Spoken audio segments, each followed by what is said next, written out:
Riverside Healthcare puts the health and wellness information you need well within reach. Hello, listeners, and thanks for tuning into Well Within Reach podcast brought to you by Riverside Healthcare.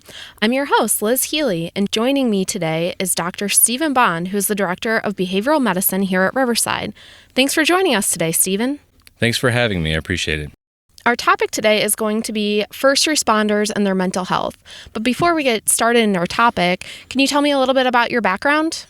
Sure thing. Yeah, like I said, my name is Dr. Stephen Bond. I've been working with Riverside since June, and I was a volunteer firefighter back in El Paso, Texas for a few years, where I got to see a lot of really wonderful work being done over there in El Paso. And it was really a great experience. I'm a therapist by trade. I'm a licensed professional counselor, and I still have a private practice even today where I see clients on a regular basis. I've done lots and lots of pro bono work with first responders. I'm actually a borderland first responder aide, if you will. And so I help out a lot of first responders on a pro bono basis over in Texas. We do that on a monthly basis. It's very successful. Oh, that's a lot of good things you're doing for the community. So one of the things I know I hear about when I talk to first responders, or things that people really talk about when it comes to first responders responding to traumatic experiences, is PTSD. Can you tell me a little bit about PTSD and what it is, and how might an officer who experienced this, could it be a lasting effect the rest of their life? Could it be something that maybe perhaps they can overcome with some type of therapy? Great. So PTSD, or post-traumatic stress disorder, it's in a category of anxiety disorders.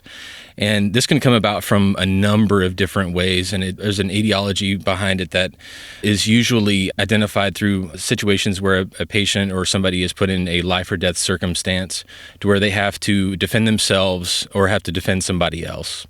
So oftentimes, symptoms of PTSD don't just come about very quickly. Oftentimes, they start out as some generalized anxiety and can then begin to manifest in other things like flashbacks later on down the line, typically about 6 months later. I worked with a lot of individuals in the service, Marines, Air Force, Navy, Army, and active duty soldiers many years back, and saw a lot of the same significant PTSD symptoms in relation to flashbacks and anxiety attacks because of their service. Police officers and firefighters are exactly the same response. There are a ton of anxiety responses that come with some of the work, and it's super important to make sure that they get help as soon as possible right after any kind of incident, any kind of event. And that can be a real problem for some individuals, especially in those fields. They're very strong fields, and everyone is very proud of who they are, but unfortunately, PTSD and anxiety disorders impact us all very much the same way because we're all human. Yeah, and that kind of leads into something else I wanted to ask. So you touched on it. There's almost a stigma behind a first responder asking for help when they've had this traumatic experience in their life, the near death or type of experience that they've had.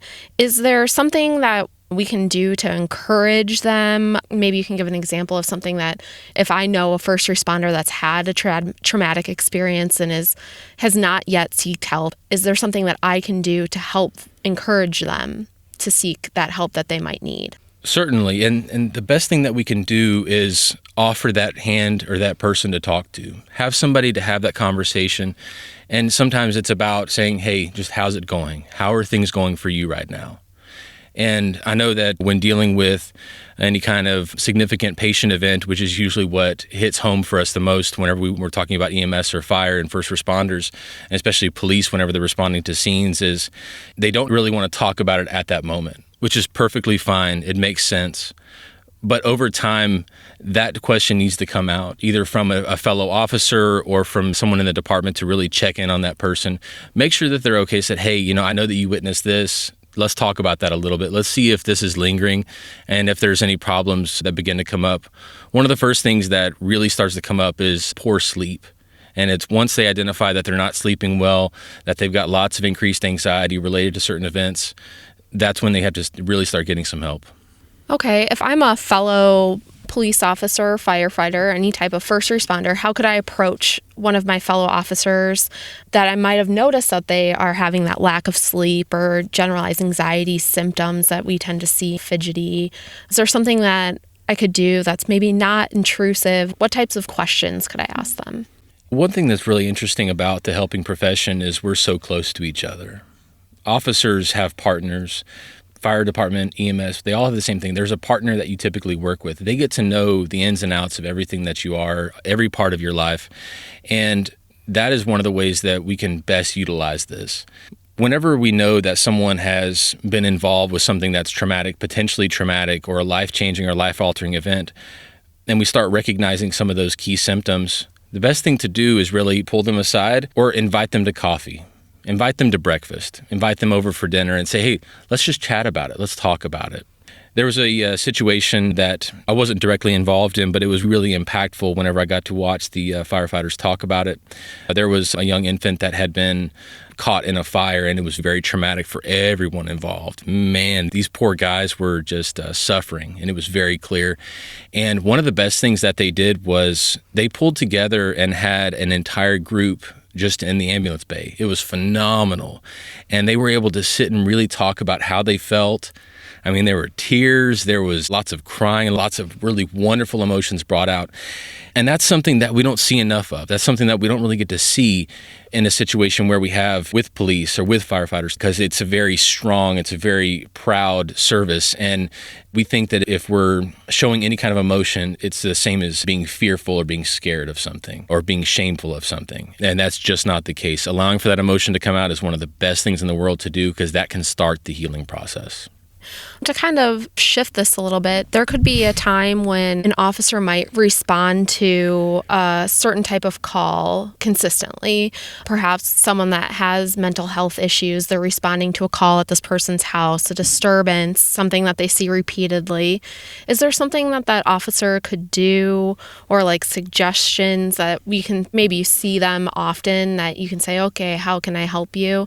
Are there suggestions you have to flip it, and the officer might not be dealing with the mental health issue, but to someone that they see often? Yeah, absolutely. And that's something that happens to us a lot. Whenever we're just interacting with people, we think that, okay, everyone's going to react the same way that we do to things and be able to discuss open commentary about different things. But whenever we're working with someone that might have a psychiatric disturbance or a mental health disturbance, and they're having to deal with them repeatedly, one of the things that these individuals are looking for is someone to either listen to them or they need something. And that is always the best and first step to do, is to say, how can I help you? In the inpatient psych world, I've been working in inpatient psychiatry for 20 years. I've helped treat a lot of patients. I've helped deal with a lot of situations. And it all comes down to, what can I do for you now? How can I help you? Because sometimes it's not a matter of they need inpatient. It's not a matter of that they need this or they need that. Sometimes all it is I just want someone to listen to me right now. I need someone to know where I hurt, how I hurt, and that'll make me feel better. Okay. That's a really good answer, but what if this person is not willing to accept help? I know there's always that stigma that goes with accepting help for mental health issues, which there are a lot of organizations out there trying to break that stigma, but it's still there right now, very prevalent. So how would you suggest approaching someone that might not voluntarily accept help on the mental health front? So if an officer or somebody was to engage with somebody that just really was obviously suffering from something and they didn't want to get any help, again, that question comes up is, what can I do for you today? What's the most important thing for you today? And really start that conversation with them, because maybe that's part of their norm. Maybe the behaviors that they have is part of what they deal with every single day, and maybe there's nothing wrong specifically for them at that time. Maybe having a good conversation with somebody is the best way to go for them. A lot of really good information here today. I want to thank you for joining us today, Stephen. And is there any additional information that we could give our listeners if they need to reach out for mental health issues? Absolutely. So Riverside Medical Center has a wonderful emergency department there, where we also do have a CID or an intake department within that ER. We're available 24 hours for assessments, and they can contact the emergency department and that intake department to be able to get any information they need about outpatient programming or any services inside the hospital or outside the hospital as well. Perfect. Thank you for tuning in to the Well Within Reach podcast with Director of Behavioral Medicine, Dr. Stephen Bond, and your host, Liz Healy. To learn more about Riverside's Behavioral Medicine Department, visit our homepage at riverside.org or call the Central Intake Department at 844 442 2551.